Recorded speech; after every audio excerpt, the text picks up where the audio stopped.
The $2,800 mistake. A wedding melody turned courtroom showdown. The air in the television studio was thick with the nervous, electric energy, a stark contrast to the joyful celebration that was supposed to be the origin of this very conflict.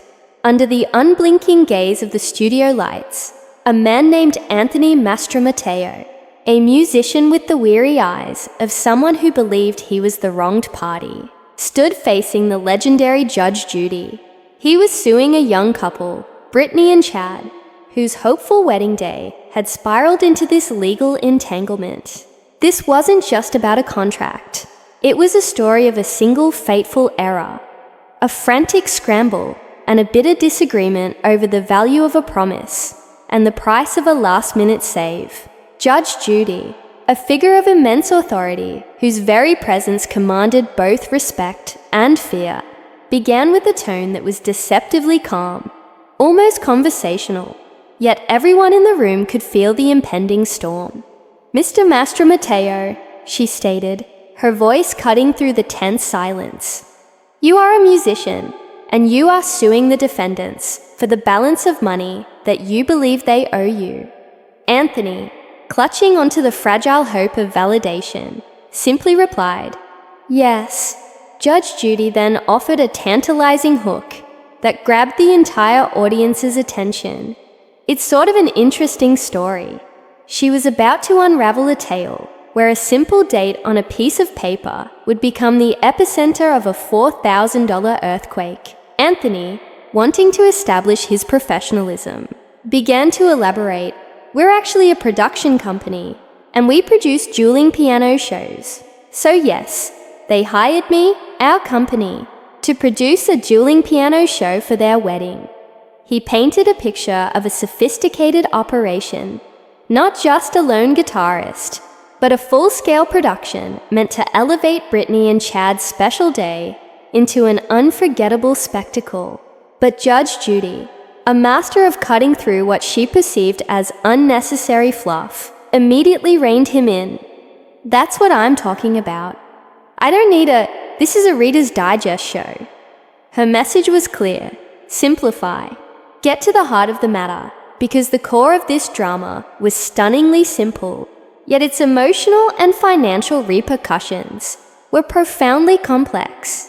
The foundation of this entire dispute, the sacred text upon which this case was built, was the contract. Who prepared the contract? Judge Judy inquired, her eyes already scanning for the fatal flaw she knew must exist. "I sent them a contract questionnaire," Anthony explained, a hint of defensiveness creeping into his voice. "And they sent the questionnaire back to you." She confirmed, to which he answered, "Correct." The document was produced, a seemingly innocent piece of paper that held the power to derail a wedding day, and Judge Judy declared, "I'd like to take a look at it." A simple statement that felt as weighty as a judge's final gavel. As she examined the contract, the courtroom seemed to hold its breath. "Okay," she began, her voice taking on the rhythmic cadence of a detective presenting the key piece of evidence. "And when you filled out the questionnaire, you wrote that the date of the engagement was October 7th. She paused, letting the incorrect date hang in the air, a ticking time bomb. "Which happened to have been the wrong date," she continued, her tone leaving no room for doubt, "because it was September 7th. This was the moment of truth. The catastrophic mistake made not by the musician, but by the excited, perhaps overwhelmed, bride and groom, Brittany and Chad. They had written down the wrong month. In that single, careless error, the entire carefully orchestrated plan for their wedding entertainment began to crumble." Judge Judy then began to narrate the frantic sequence of events that followed, building suspense with every word. "You called the day or so before the wedding to make final arrangements, and he said, 'I don't have you down for tomorrow. I have you down for October. I'm busy.' So far, correct?" Anthony, standing there, could only nod and utter, "Correct," as he was forced to relive the shocking phone call that must have sent a cold jolt of panic through his body. Imagine Brittany, the bride, perhaps finalizing seating charts or practicing her vows when her phone rings. It's Anthony, the entertainer for her wedding tomorrow, and he's calling to confirm details for an event he believes is a full month away. The confusion, the dawning horror, the sheer, stomach-dropping terror that must have flooded through her. Their wedding, the day they had dreamed of and planned for months, was about to have a silent, musicless reception. The joy and anticipation instantly curdled into sheer, unadulterated panic. The financial stakes were then laid bare, adding a concrete number to the abstract feeling of disaster. Judge Judy turned to Brittany and Chad, her gaze piercing. "And you agreed to pay him a fee of how much to perform at your wedding?" A number was given, a number that represented a significant investment in their happiness. $4,000. Judge Judy emphasized the gravity of this, not for the couple, but for Anthony. So, he was going to have $4,000 in his hand as income from your wedding. You understand that? This was his livelihood, a planned income that suddenly vanished because of a mistake he did not make. And because of your mistake, she stated bluntly, ensuring there was no ambiguity about where the fault lay. He didn't have that $4,000. The consequences of the error were now fully realized. But then, the plot twisted. Anthony did not simply say, "Sorry, not my problem." Instead, he became their frantic savior. Because what he did, Judge Judy narrated, was quickly tried to find you substitute musicians to perform the next day or 2 days later at your wedding, and you found another group of musicians. This was the critical turning point in the story. Faced with a couple on the verge of a wedding day catastrophe, Anthony sprang into action. He tapped into his network, his years of connections, his professional reputation, all in a mad, time-pressured dash to rescue Brittany and Chad from their own devastating oversight. The cost of this heroic effort was the next point of scrutiny. "How much did you pay the other musicians?" Judge Judy asked, demanding a straight number. Anthony tried to explain the process, the complexities, but Judge Judy would have none of it. "Just a second. How much did you pay the other musicians?" "That requires a number." Finally, the figures were laid out. $600 plus $600 for the equipment I had to rent because I couldn't supply it myself. Judge Judy did the math for the entire courtroom. "Okay, let's say it cost you $200 for the other musicians." Then, she delivered the calculation that would become the central pillar of her judgment. "You got paid $4,000, so that's not bad for not doing any work. You found them other musicians, and at most, it cost you $200, so for doing no work, you made, because they paid you $4,000, you made $2,800. The audience let out a collective, almost audible gasp. From this perspective, Anthony looked less like a wronged businessman, and more like someone who had profited handsomely from a crisis he had helped to solve. But this was where Anthony's frustration boiled over. "I didn't do no work," he protested, his voice laced with a raw emotional indignation.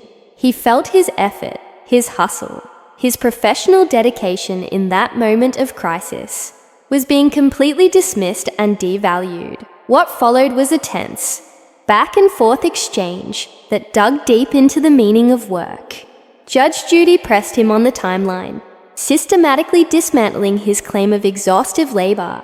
"Tell me what time they called you." "The day before, so you did a lot of work in that 24-hour period." "Tell me what time they called you the day before." "So, around 12 hours. And what time did he call you and tell you that he had found substitute musicians?" "It was around 2:30 to 3:30 range. The timeline was brutally efficient. In just 2 to 3 hours, the problem had been identified and a solution had been found. After you found them substitute musicians, which you did within 1 to 2 hours, what other work did you do?" she demanded. This was the crux of the matter.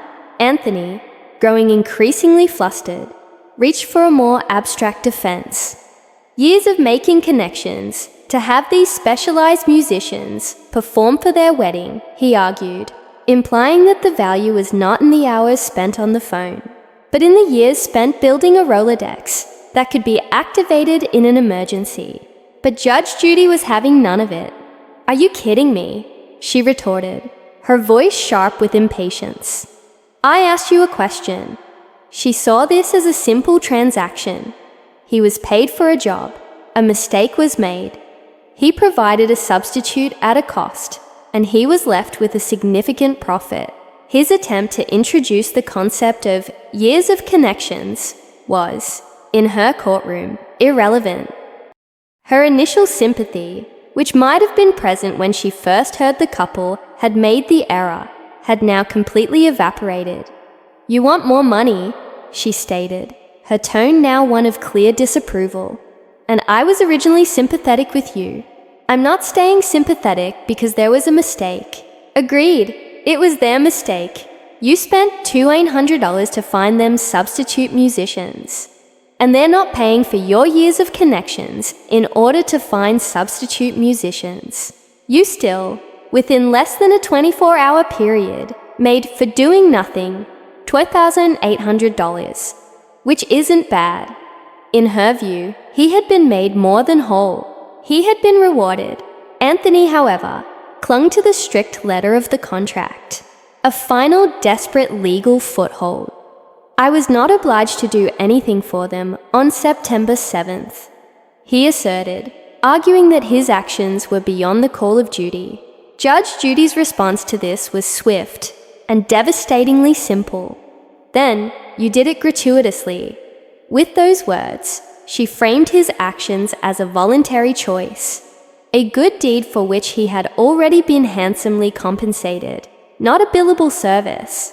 She delivered her final crushing assessment of his position. "You got paid $2,800. I wouldn't come here if I were you. You're not in a good place with me." The hope drained from Anthony's face. He tried one last time to argue about the extra costs, but Judge Judy had reached her verdict. "Yes, but you got paid $4,000. That's beside the point." And with a final authoritative pronouncement, she ended the saga. "We're done. Your case is dismissed. Lesson for the listeners and viewers." This story serves as a powerful lesson about responsibility, gratitude, and the true meaning of being made whole. While it is crucial to take responsibility for our mistakes, as Brittany and Chad learned, it is also important to recognize and appreciate when someone extends themselves to help us out of a bind we created. Anthony was technically within his rights to do nothing, but he chose to act. However, his downfall was his inability to see that while the couple's error caused the problem, his solution still left him in a financially positive position. The lesson is that sometimes, even when you are technically correct, pursuing every last penny, especially after you have already been compensated for your time and effort, can make you appear greedy and can blind you to the fact that you actually emerged from the situation better off than you started. Justice is not always about maximum compensation. Sometimes it is about a fair and reasonable outcome. And in this case, making a $2,800 profit for a few hours of work to fix someone else's mistake was, in the eyes of the court, justice enough.